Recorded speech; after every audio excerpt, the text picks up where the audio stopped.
fellow Toastmasters, honored guests.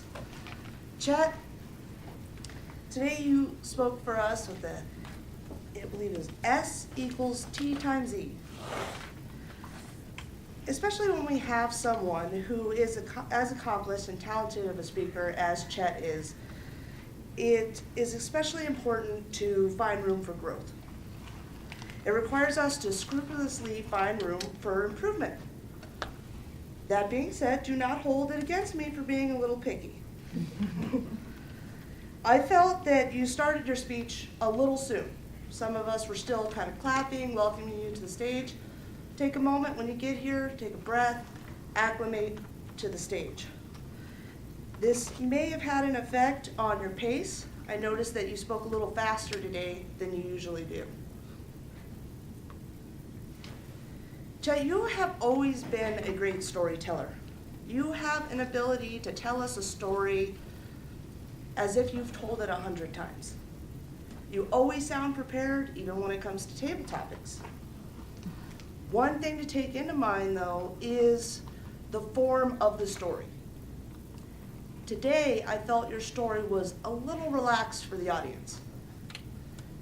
It may have been because of certain word usage, and those particularly would be the use of the word suck and sucks, and I also heard a crap in there,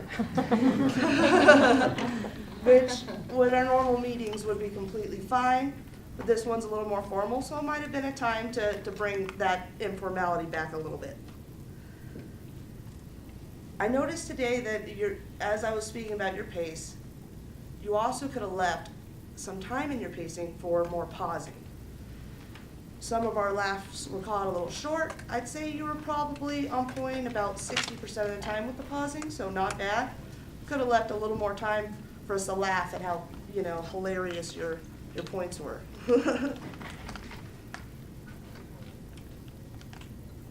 There were some other verbiage that was just a little lax, but not bad.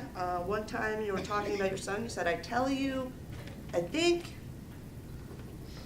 And we did point out to you one time about the nose touching.